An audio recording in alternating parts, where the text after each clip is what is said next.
नमस्कार साथियों, स्वागत है आप सभी का अंकित इंस्पायर्स इंडिया पर। मैं हूं अंकित अवस्थी। साथियों, इन दिनों पाकिस्तान की एक सुर्खी मीडिया में बहुत ज्यादा चल रही है और वो सुर्खी ये है कि पाकिस्तान के अंदर तख्ता पलट होने जा रहा है।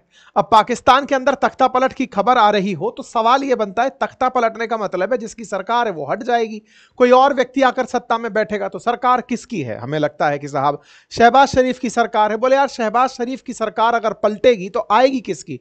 बोले आसिम मुनीर की आ सकती है, इसको हटा करके आसिम मुनीर को चीफ बनाया जा सकता है। पर बोले यार, ये दोनों तो बहुत ज्यादा एक दूसरे के साथ मिलकर के रहते हैं। शहबाज शरीफ तो सब जगह ने लिए घूमते हैं, शहबाज शरीफ लिए घूमते हैं तो उनकी सीट पर आसिम मुनीर की नजर क्यों होगी? आसिम मुनीर को फील्ड मार्शल बनाने वाले शहबाज शरीफ हैं। ये क्या मसला चल रहा है और तख्ता पलट कैसे हो सकता है? मतलब ये बड़ा विचित्र सी बात है। आज के सेशन में अगर हम ये चर्चा कर रहे हैं कि यहां पर कू की स्पेकुलेशन चल रही है कि पाकिस्तान के अंदर तख्ता पलट हो सकता है, कू हो सकता है। अच्छा, कू के अंदर बात यह है कि कैसा कू हो सकता है? भाई सेना अपना शासन हाथ में ले ले। सेना तो ऑलरेडी बहुत ज्यादा पावरफुल हो रखी है, तो कैसे हाथ में ले लेगी? इसी बीच में क्या शहबाज शरीफ की चिंता या कुछ और है? यहां पर आज के सेशन में आपको वही बताने वाले हैं कि शहबाज शरीफ से भी ऊपर की तरफ निशाना लगाने की चर्चा चल रही है। पाकिस्तान के अंदर कैसे तख्ता पलट होता आया है, आज के सेशन में हम वो तो जिक्र करेंगे ही, लेकिन शहबाज शरीफ बैठे रह जाएंगे। शहबाज शरीफ को कोई नहीं हटाया जाएगा। एक व्यक्ति आएगा और वो अपना पद इनसे भी ऊपर का ले जाएगा। अब आप पूछेंगे, इनसे ऊपर का कौन सा पद होता है? बोले राष्ट्रपति। तो बोले क्या राष्ट्रपति अभी नहीं है क्या पाकिस्तान में? है ना, आसिफ अली जरदारी हैं अभी के राष्ट्रपति। तो राष्ट्रपति हैं तो क्या राष्ट्रपति की सत्ता संकट में है कि प्रधानमंत्री की सत्ता संकट में है? तो भाई साहब, मैं पहले ही आपका वो खत्म कर देता हूं अंदर के अंदर आने वाला सवाल। वो सवाल ये है कि राष्ट्रपति की सत्ता खतरे में, तो राष्ट्रपति अगर हट भी जाए तो क्या फर्क पड़ता है? शहबाज शरीफ है तो सही, प्रधानमंत्री चला ही लेगा। एक राष्ट्रपति हो गया, एक प्रधानमंत्री हो गया, बढ़िया छोटे मियां बड़े मियां हो जाएंगे। जी नहीं। पाकिस्तान में जब भी राष्ट्रपति के रूप में अगर कोई सैन्य शासक आके पहुंचा है या फिर सैन्य हेड आके पहुंचा है, जैसे कि परवेज मुशर्रफ, तो उन्होंने सारी सत्ता अपने हाथ में ले ली है और प्रधानमंत्री को पपेट बनाकर छोड़ दिया है। जब जब सैन्य अधिकारी या सैन्य सेना के जनरल राष्ट्रपति के पद पर पहुंचे हैं तो उन्होंने प्रधानमंत्री के पद को गोपनीय कर दिया। तो पाकिस्तान में सत्ता किस तरह की है? प्रधानमंत्री के रूप में चलती है कि राष्ट्रपति के रूप में चलती है? जब ऑलरेडी वहां पर राष्ट्रपति है तो वो कुछ क्यों नहीं कर पा रहा है? ये सारे सवाल आज के सेशन में। और सबसे बड़ा सवाल तो ये कि इसके पीछे किसका हाथ है? क्या अमेरिका ऐसा चाहता है? हमको तो शुरुआत में यह बताया गया था कि ट्रंप चाहते हैं कि इमरान खान सत्ता में आए, तो इमरान खान आए नहीं। आसिफ मुनीर को राष्ट्रपति बनाने की चर्चाएं चल रही हैं। और जरदारी वो तो पार्टनर है ना शहबाज शरीफ का, उनके साथ क्या दिक्कत है? और शहबाज शरीफ क्या खुद इस बात के लिए तैयार हो जाएंगे कि मैं आसिम मुनीर की छत्र छाया में काम करूंगा? ये चल क्या रहा है? केवल स्पेक्यूलेशंस हैं या कुछ धरातल पर कोई बात भी है कि बस नहीं तो बस केवल कुछ नहीं तो चलो पाकिस्तान के ही मजे ले लिए जाएं? ऐसा नहीं है। इस पूरी जानकारी को आज आपके सामने डिटेल में साझा करने के लिए हम हाजिर हैं। लेकिन उससे पहले एक अपडेट ये कि रविवार सुबह 11 बजे हमारे एप्लीकेशन बातें बाजार की पर एक वेबिनार रखी गई है free of cost, mutual funds के बारे में सजेशन देने के लिए। और जैसे कि हाल ही में जियो ब्लैक रॉक का एक नया म्यूचुअल फंड आया है तो उस पर भी जिक्र होगा और तमाम म्यूचुअल फंड्स पर भी आपके साथ जिक्र किया जाएगा। हमारे बातें बाजार की एप्लीकेशन पर हमारे हैंड रिटन नोट्स उपलब्ध हैं, आप उन्हें एक्सेस कर सकते हैं। हमारे कोर्सेज बातें बाजार की एप्लीकेशन पर फाइनेंस से रिलेटेड हैं और एजुकेशन से रिलेटेड बातें बाजार की के अलावा अपनी पाठशाला पर कोर्सेज हैं, आप उन्हें एक्सेस कर सकते हैं, ट्राई कर सकते हैं। तो साथियों, इस समय पर पाकिस्तान की सियासत में जबरदस्त हलचल मची हुई है और यह हलचल बहुत सारे कारणों से है। सबसे बड़ा कारण तो ट्रंप ही रहेंगे, ऑब्वियस सी बात है। अंकल सैम जब चाह लेंगे, जो चाह लेंगे वो हो जाएगा। लेकिन इससे बड़ी चर्चा भी यह है कि पाकिस्तान में राष्ट्रपति का पद खतरे में है। राष्ट्रपति बोले तो हमारे देश के अंदर पहले समझते हैं, फिर हम आगे चलते हैं। राष्ट्रपति पदीय व्यवस्था को और प्रधानमंत्री पदीय व्यवस्था को भी हम समझने का प्रयास करते हैं। भारत में संसदीय प्रणाली चलती है, शासन की संसदीय प्रणाली है, और अमेरिका में राष्ट्रपति प्रणाली है, presidential form of government, parliamentary form of government. हमारे देश के अंदर डी फैक्टो और एग्जीक्यूटिव दो अलग अलग प्रकार के हेड होते हैं, डी ज्यूरे और डी फैक्टो। डी फैक्टो का मतलब है जिसका जो कि वाकई में प्रभावशाली है। वाकई में प्रभावशाली मतलब जिसको संसद ने ताकत दी हुई है, वो प्रधानमंत्री होता है। लेकिन डी ज्यूरे जिसका कि साइन होता है कि मेरा वचन ही है शासन, जिसके नाम पर सारे काम होते हैं। तो हमारे प्रधानमंत्री जब भी कोई काम करते हैं या विदेशों में जब भी यात्रा पर कहीं जाते हैं तो वो राष्ट्रपति के ही पावर की डेलीगेशन में जाते हैं। राष्ट्राध्यक्ष के रूप में राष्ट्रपति को रिप्रेजेंट किया जाता है। बोले साहब, मैं तो उनके बिहाफ पर काम करने वाला व्यक्ति हूं, देश ने मुझे चुनकर भेजा है। तो एक तरह से जैसे हमारे देश के अंदर राष्ट्रपति सेरिमोनियल हेड के रूप में ट्रीट किया जाता है, और प्रधानमंत्री को प्रभावशाली हेड के रूप में ट्रीट किया जाता है। ऐसे ही पाकिस्तान में भी जो पार्लियामेंट्री फॉर्म ऑफ गवर्नमेंट है उसमें फिलहाल पाकिस्तान का पीएम डिफेक्टो है और पाकिस्तान के जो प्रेसिडेंट हैं, राष्ट्रपति हैं जारदारी, वो डी ज़्यूरे यानी कि कागज पर प्रधान है देश के। तो देश का प्रथम नागरिक जरदारी, लेकिन देश का प्रधानमंत्री शहबाज शरीफ, जो कि नवाज शरीफ के भाई हैं। ठीक है साहब। अब इससे आगे की कहानी में हम पाकिस्तान में वापस पहुंचते हैं। पाकिस्तान के अंदर पार्लियामेंट्री सिस्टम के किस तरह से चलता है, प्रेसिडेंशियल सिस्टम मैंने ये बता दिया। पाकिस्तान में क्या कभी प्रेसिडेंशियल फॉर्म ऑफ गवर्नमेंट आया है क्या, जैसे अमेरिका के अंदर है कि प्रेसिडेंट के पास ही सारी पावर हैं? ऐसा कुछ हुआ है क्या? बिल्कुल हुआ है। जब जब पाकिस्तान के अंदर सेना का शासन आया, जैसे मुशर्रफ के समय पर, जैसे जियाउल हक के समय पर, जैसे अयूब खान के समय पर, तब यहां पर प्रेसिडेंट पावरफुल हो गया है, क्योंकि वो लोग प्रेसिडेंट के पद पर पहुंच जाते हैं और पार्लियामेंट को, प्रधानमंत्री को, इन सबको गौण कर देते हैं। ठीक है। तो पाकिस्तान में कभी कभी ऐसा होता है कि यहां पर सरकारें पलट करके सेना के पास चली जाती हैं। अब कहेंगे कभी कभी, कितना कभी कभी? तो आज मैं आपको वो बताऊंगा डेटा कि पाकिस्तान में आज तक एक भी प्रधानमंत्री 5 साल पूरे नहीं कर पाया जब से पाकिस्तान बनकर आया है। पाकिस्तान में फिलहाल ये हैं आसिफ अली जरदारी, और आप इन्हें नहीं पहचानते तो इन्हें बिलावल भुट्टो के फादर के रूप में पहचान सकते हैं। बिलावल भुट्टो जो कि कहते हुए बयान में पाए जाते हैं कि रात को कौन आता है, तो वो वाले बिलावल भुट्टो। इनके पिता जो हैं आसिफ अली जरदारी, बिलावल भुट्टो बेनजीर भुट्टो से नाम में से भुट्टो शब्द लेकर आए हुए हैं, पिता के नाम से जरदारी। तो ये अपना नाम लिखते हैं बिलावल भुट्टो जरदारी, ताकि जनता ये पहचानती रहे कि ये बेनजीर भुट्टो के बेटे भी हैं और जरदारी के बेटे हैं। मतलब माता पिता दोनों का सरनेम इन्होंने अपने साथ लिया हुआ है। भुट्टो का तो असैसिनेशन हो गया था, उनको तो प्रधानमंत्री, मतलब उनकी तो हत्या हो गई थी। जरदारी जो है वो इस समय, जो पाकिस्तान के अंदर इन लोगों की एक पार्टी चलती है, पीपीपी पार्टी। जरदारी को पाकिस्तान का सेकंड मोस्ट रिचेस्ट आदमी माना जाता है। मतलब इंटरनेट पर उपलब्ध जानकारी में इनकी जो वेल्थ है वो 1.8 बिलियन डॉलर के अराउंड बताई गई है। तो ये जो जरदारी परिवार है, इस जरदारी परिवार के नए वारिस बिलावल भुट्टो हैं। लेकिन बिलावल भुट्टो की जो राजनीतिक सूझबूझ है उसका बहुत मजाक बनता रहा है।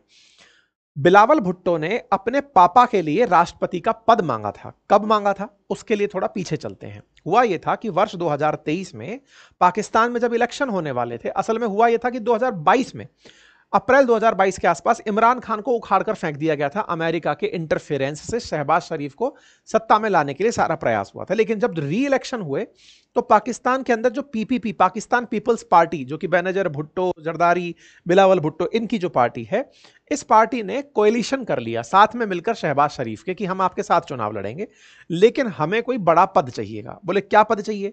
तो इन भाई साहब ने अपने लिए प्रधानमंत्री का पद ही सोचा हुआ था कि अगर हम सत्ता में आएंगे तो, क्योंकि शहबाज शरीफ के जो बड़े भाई हैं नवाज शरीफ, वो देश से भगोड़े थे, तो उन्हें उम्मीद नहीं थी कि उनकी जो मुस्लिम लीग नवाज जो पार्टी है वो बढ़िया जीत करके आ जाएगी।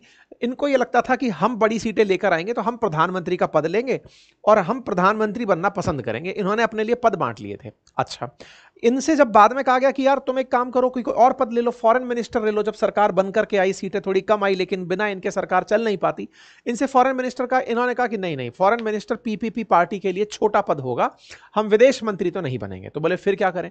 तो बोले एक काम करो, हमारे पिताजी के लिए, पिताजी बोले तो आसिफ अली जरदारी के लिए, बोले उनके लिए राष्ट्रपति का पद दे दो। तो राष्ट्रपति का पद दिया गया उनको। लेकिन यहां पर एक बात अटकी हुई थी, और वो क्या थी? इधर तो नवाज शरीफ चाहते थे प्रधानमंत्री बनना और उधर बिलावल भुट्टो जरदारी चाहते थे। तो दोनों के बीच में से फिर सुलह हुई कि आप दोनों, आप लोग झगड़ रहे हो कि कौन प्रधानमंत्री बनेगा। तो नवाज शरीफ ने तो अपने भाई शहबाज शरीफ को प्रधानमंत्री कहा कि साहब इनको प्रधानमंत्री बना दो, और बिलावल भुट्टो ने कहा कि आप मेरे पिताजी को राष्ट्रपति बना दो। मतलब चुनाव लड़ाने वाले कोई और थे, नवाज शरीफ थे और भुट्टो थे, लेकिन बना किसी और को दिया गया। ठीक है साहब। तो आसिफ अली जरदारी इस प्रकार से पाकिस्तान के अंदर राष्ट्रपति बनकर आए। ये चर्चा भी खूब हुई कि पापा को, अपने को इन्होंने पार्टी प्रेसिडेंट से निकालकर देश का प्रेसिडेंट बनवाया। ऐसा बेटा था साहब बिलावल भुट्टो। ठीक है साहब। लेकिन इसके बाद क्या हुआ कि धीरे धीरे शहबाज शरीफ के लेकर के काफी सारी दिक्कतें शुरू हुई। बिलावल भुट्टो को पागल प्रूव कर दिया गया। यह कहा गया कि विरासत में राजनीति मिली है इन्हें, ये संभाल पा नहीं रहे हैं, फालतू की बातें करते हैं, इनकी बातों के मतलब मीम्स बनने लगे, इनको एक अच्छा राजनेता वहां पर नहीं माना जाने लगा। ठीक है। इधर शहबाज शरीफ अपने आप को मजबूत करते चले गए। पाकिस्तान के अंदर अब सत्ता के अंदर 3 हेड समझिए। एक तरफ तो डी फैक्टो और डी ज्यूरे मैंने बता दिया। फैक्टो के रूप में प्रधानमंत्री, डी ज्यूरे के रूप में राष्ट्रपति, और ये जो बीच में बैठा प्राणी है आसिफ मुनीर, ये असल मायने में सत्ता चला रहा है। मतलब सेना यहां पर शासन चलाती है, सेना का साथ जिसके साथ है वो सत्ता चलाता है। तो अब सेना इस तरफ सरक जाए या इस तरफ सरक जाए, ये इनके हाथ में था। लेकिन ये इनके हाथ में पहुंचा कैसे? कहीं ना कहीं भारत का उसमें बड़ा योगदान है। भारत का जो ऑपरेशन सिंदूर का मामला रहा, उस समय इनके द्वारा जो किए गए क्रियाकलाप थे, वो पाकिस्तान में इन्हें हीरो बना गया। शहबाज शरीफ ने इन्हें अपने मुंहपाश में बांध लिया, हम उस पर भी आएंगे। लेकिन फिलहाल के लिए आसिफ मुनीर पाकिस्तान के अंदर फील्ड मार्शल हैं। फील्ड मार्शल होने का मतलब समझिए कि इनके ऊपर भविष्य में कोई भी कार्यवाही नहीं हो सकती। इन्हें एक विशेष प्रतिरक्षा दे दी गई है। सेना के जो जनरल होते हैं, सेना के जनरल से ऊपर का इनको पद देते हुए एक प्रतिरक्षा दे दी गई है कि कल को तुमने अगर कोई अपराध भी कर दिया तो कोर्ट तुम पर कार्यवाही नहीं कर पाएगी। एक तरह का इम्यूनिटी इन्हें प्रदान कर दी गई है। मतलब ये हमेशा के लिए इम्यून हो गए हैं जब तक जिएंगे। तो ये इतने बड़े पद पर फिलहाल पहुंच चुके हैं। आफ्टर रिटायरमेंट भी इनके पास ये इम्यूनिटी रहेगी। तो अब आसिफ मुनीर जो हैं वो इस समय पर इन दोनों के लिए, चाहे जरदारी हो चाहे शहबाज शरीफ हो, इन दोनों के लिए बहुत ज्यादा जरूरी हैं। अब इन दोनों के बहुत ज्यादा जरूरी आसिफ मुनीर ये बात जानते हैं कि जब तुम दोनों मेरे बिना कुछ नहीं हो, तो क्यों ना मैं तुम दोनों को ही अपने पास रखूं, रादर देन ये कि तुम मुझे बांटो। मतलब इस फ्रेम में बस इतना सा बदल रहा है कि ये दोनों लोग चाहते हैं कि ये हमारे साथ रहे, ये कह रहा है कि तुम दोनों मेरे लिए काम करो। ऐसे में जरदारी को पागल प्रूव किया जा रहा है। अच्छा, ये कई बार मीडिया रिपोर्ट्स में आ चुका है। जरदारी बहुत बार ये बोल चुके हैं कि जब मैं जेल में था, इनके यहां होता यह है कि जिसकी सत्ता होती है वो दूसरे को जेल टिका देती है, नहीं तो वो देश छोड़ के भागता है। जैसे अभी शहबाज शरीफ की सरकार चल रही है तो इमरान खान को जेल में डाला हुआ है। अगर इमरान खान जेल से बाहर आएंगे तो वो इनको जेल टिकाएंगे। जैसे इनके भाई को जेल टिकाने की बात हुई तो नवाज शरीफ भाग लिए और वो लंदन जाके सेट हो गए। तो कल को अगर इमरान खान बाहर आ गए तो फिर इनको जेल जाना होगा। इनके यहाँ लगभग विपक्ष जेल में ही रहता है। तो ऐसे में जरदारी ने अपने आप को जब जेल में पाया तो काफी टॉर्चर भी उनके साथ हुआ। और ऐसे टॉर्चर में ये कई बार ये कहते पाए जाते हैं कि मेरे साथ जेल में बड़ी यातनाएं हुई, और इन्हें मेंटल इल के रूप में अपोजिशन मजे लेती है कि ये पागल हो चुके हैं, जेल में इनके साथ बहुत कुछ गलत हो गया था। ऐसे में आसिफ मुनीर इनका पद लेते हुए दिखाई दे रहे हैं। इनका पद लेते ही अगर सेना यहां बैठती है तो प्रधानमंत्री फिर किसी काम का नहीं बचेगा। यही कहा जा रहा है कि पाकिस्तान में, और ये हमारे द्वारा पैदा किया हुआ माहौल नहीं है, असल में इस तरह की चर्चा चल रही है कि विदाउट ए कू पाकिस्तान के अंदर मिलिट्री ने ऑलमोस्ट परमानेंट रूल प्राप्त कर लिया है। बस अब यहां पर तो आगे चलकर ऑफिशियल होने की आवश्यकता है। क्यों? क्योंकि इन्हें सैन्य विशेष अधिकार, कानूनी प्रतिरक्षा और मतलब जो असंवैधानिक हस्तक्षेपों से सुरक्षा आसिफ मुनीर के पास हो चुकी है। अब सवाल यह है, तो इसके लिए क्या तख्ता पलट होगा क्या? मतलब कि एक दिन सेना जाएगी, जाकर के उखाड़ फेंकेगी, जैसे पाकिस्तान में होता आया है। पाकिस्तान में इतिहास पुराना है तख्ता पलट का, 53, 54, 58, 77 कई बार ऐसा हुआ है कि यहां पर तख्ता पलट हुए। आप इससे अंदाजा लगाइए, एक भी प्रधानमंत्री इनका 5 साल पूरा नहीं किया। जैसे सबसे पहले प्रधानमंत्री को तो मार ही दिया गया था, दूसरे प्रधानमंत्री को गवर्नर जनरल ने हटा दिया, तीसरे प्रधानमंत्री को गवर्नर जनरल ने हटा दिया, चौथा जो प्रधानमंत्री आया उसने रिजाइन करना पड़ा, उसके बाद नेक्स्ट वाले को राष्ट्रपति ने हटा दिया, उसके बाद वाले को फिर रिजाइन करना पड़ा, उसके बाद में राष्ट्रपति ने हटाया, उसको फिर ऑफिस से ही निकाल दिया गया, उसको फिर आर्मी चीफ ऑफ स्टाफ ने हटा दिया। मतलब हर किसी को किसी ना किसी ने यहां पर हटाया है। इमरान खान के साथ जो हुआ कि भाई साहब आप तो संसद में अपना वोट प्रूव नहीं कर पाए, इस तरह से इनके साथ चलता आया है। मतलब ये पूरी फहरिस्त है कि कोई भी इनके यहां 5 साल पूरे नहीं कर पाया, प्रधानमंत्रियों को इतना श्राप लगा हुआ है। अब सवाल क्या है कि आसिफ मुनीर इतने बड़े व्यक्ति बनकर कैसे आए और इमरान खान हाशिए पर कैसे चले गए? आसिफ मुनीर और इमरान खान का क्या कनेक्शन है? आसिफ मुनीर और इमरान खान का तो देखिए कहानी क्या है। इमरान खान ने जब पाकिस्तान के प्रधानमंत्री थे तब अपनी तरफ से एक लेफ्टिनेंट जनरल थे, इसका नाम था फैज। इस फैज नाम के व्यक्ति को, जो कि आईएसआई का हेड हुआ करता था, इसे अपने साथ मिला लिया था। पाकिस्तान में यह हमेशा से होता आया है, राजनेता अपने हिसाब से अपनी पसंद के लोगों को आर्मी में से पकड़ लेते हैं कि यह आर्मी में अपना आदमी है।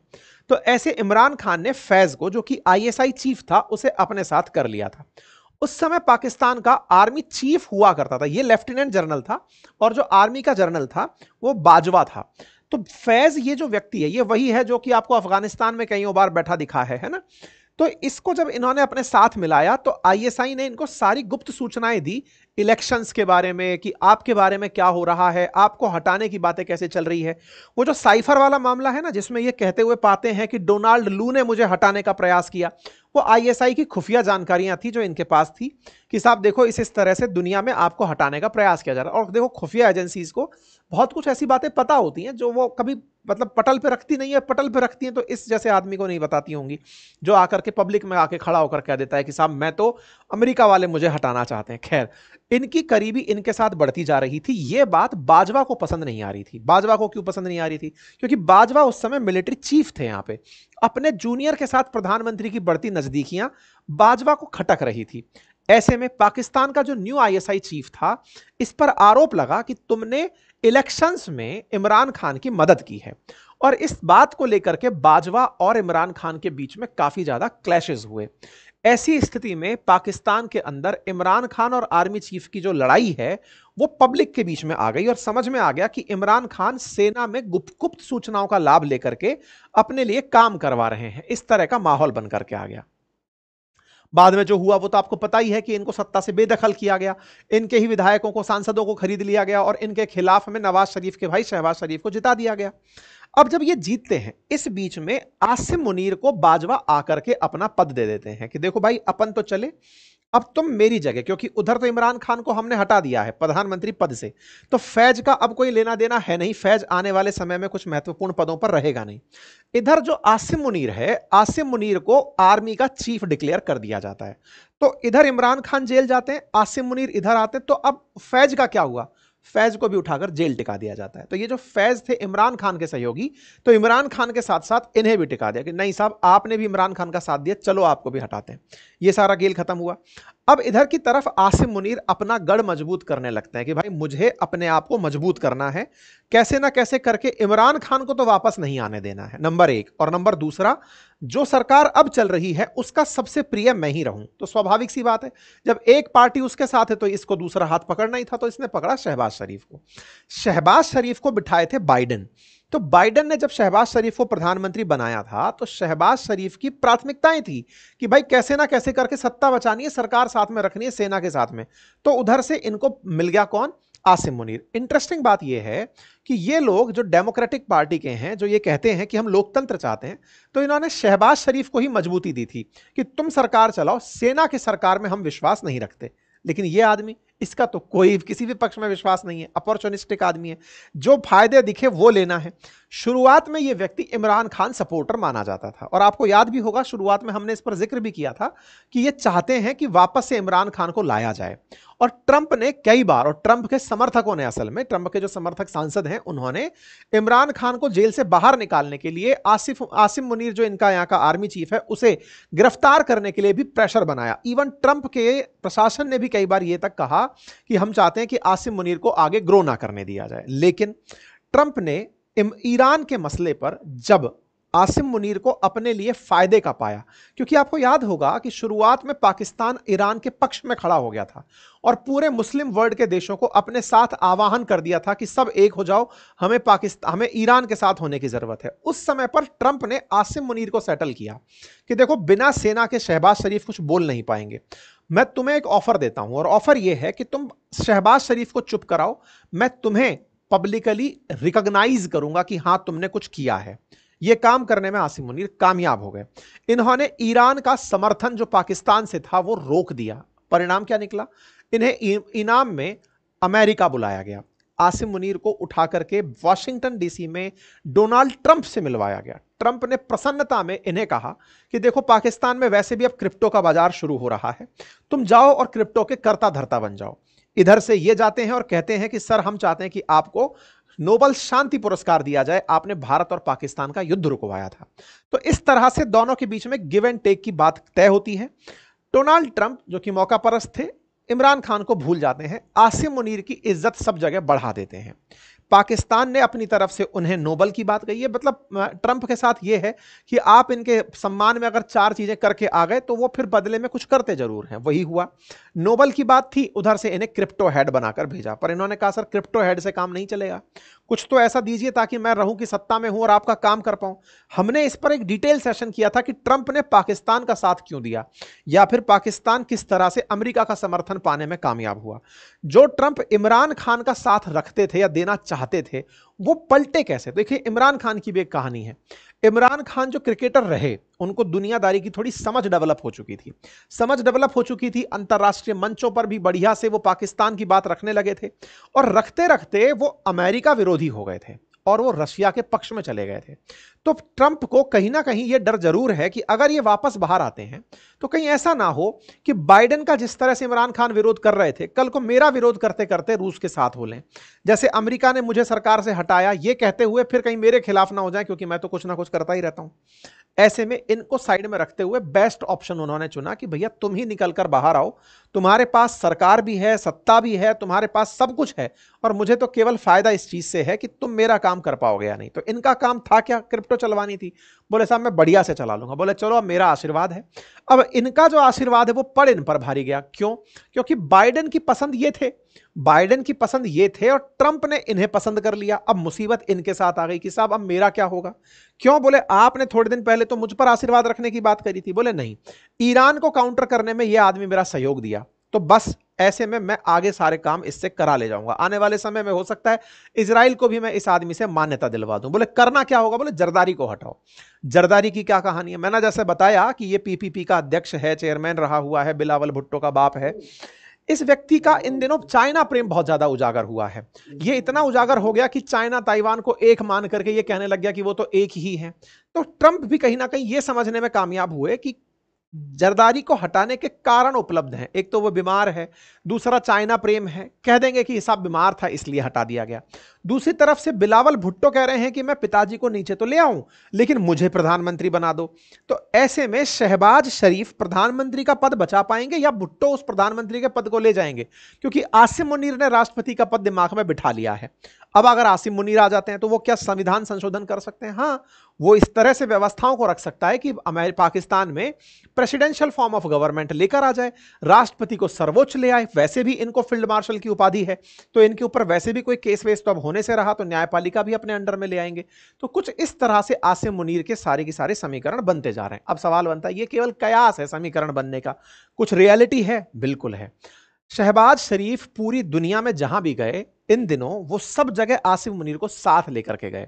फिर चाहे आप अजरबैजान में देख लें, चाहे फिर आप ईरान में देख लें, जहां भी जा रहे हैं, इवन सऊदी की यात्रा पर भी गए हैं तो आसिम मुनीर को साथ लेकर के गए कि आप प्रधानमंत्री और आसिम मुनीर साथ ही दिखाई दे रहे हैं। मतलब ये तो प्रधानमंत्री भी समझ चुके हैं कि फील्ड मार्शल की वजह से मैं चल रहा हूं और ये अब बड़ा आदमी हो चुका है, ट्रंप का साथ है।